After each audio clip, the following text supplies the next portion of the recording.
जादुई लिपस्टिक।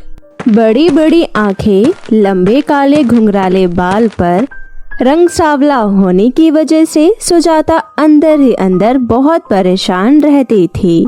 पर अपनी मस्त मौला स्वभाव की वजह से वो अपने कॉलेज में सारी फ्रेंड की प्रिय थी। वो जहाँ बैठती वहीं पर महफिल जमा देती थी। कई बार तो उसकी सबसे प्रिय सखी नंदिता उससे पूछती कि अरे सुजाता, तू इतनी हंसी लाती कहाँ से है? तभी सुजाता पता नहीं किस बात में खो जाती है और गुमसुम सी हो जाती है और फिर नंदिता की बात का जवाब अपने मन में ही बड़बड़ा कर देती है।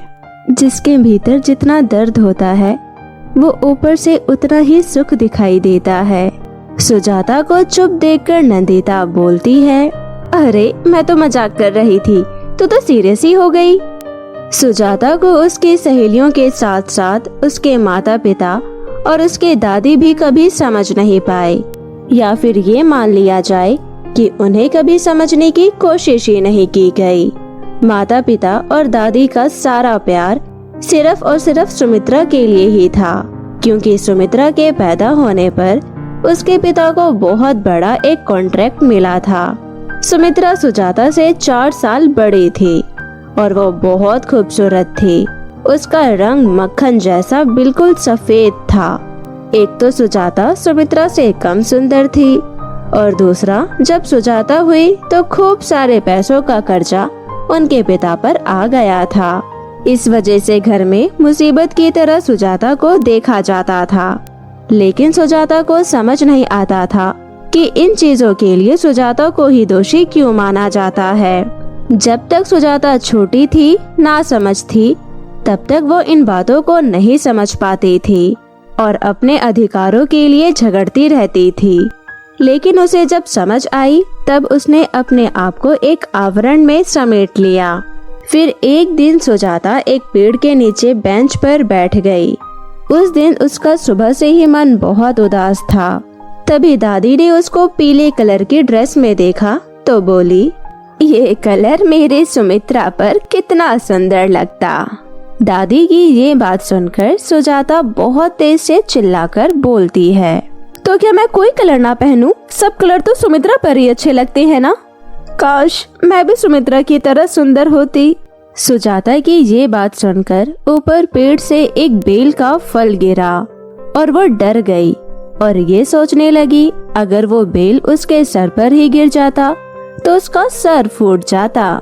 इतना सोचकर सुजाता ने वो बेल का फल उठाकर अपने बैग में रख लिया।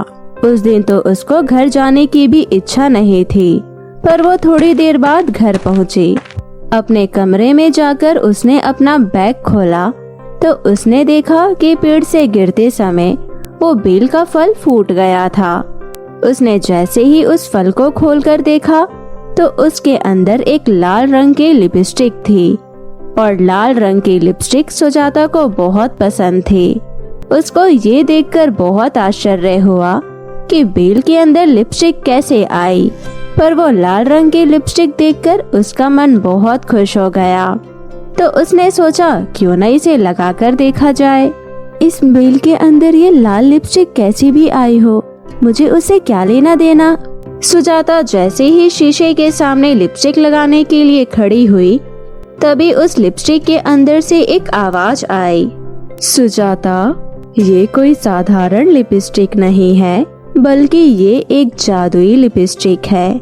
इसको लगाते ही तुम बहुत खूबसूरत लड़की बन जाओगी और अपने सारे दुख भी भूल जाओगी। मैं तो बस सुंदर होना चाहती हूँ, इसलिए इस लिपस्टिक को तो मैं एक बार जरूर लगाऊंगी। सुजाता की ये बात सुनकर लिपस्टिक बोली, अगर तुम्हारे मन में कोई और इच्छा है तो इसे अपने होठों पर लगाने से पहले बोल देना।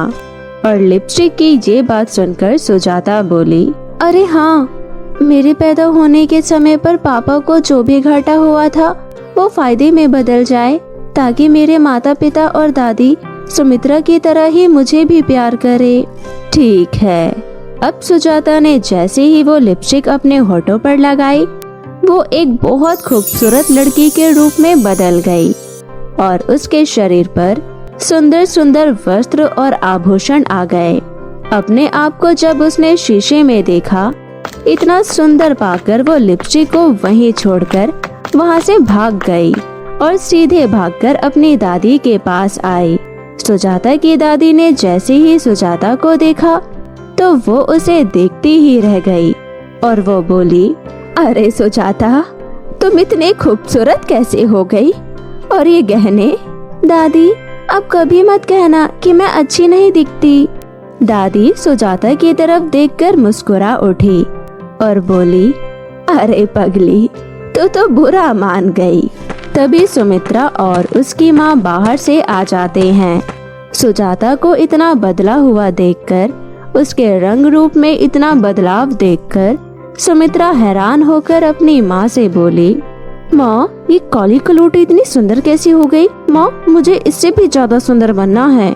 और तभी उनके पापा भी आ जाते हैं और वो घर आते ही सबको खुशखबरी सुनाते हैं। मेरा इतने सालों का पैसा जो डूब गया था, वह आज बैंक वालों ने मुझे बुलाकर मेरे पैसे वापस कर दिया। और अब सुजाता भागकर लिपस्टिक के पास आकर बोली, अरे जादुई लिपस्टिक, तुम तो वाकई जादुई हो। क्या तुम हमेशा हमेशा के लिए मेरे पास रह सकती हो? हाँ, लेकिन एक बात का ख्याल रखना कि तुम मेरे बारे में कभी भी किसी को कुछ मत बताना। हाँ हाँ, मैं अभी तुम्हें छुपा के रख देती हूँ।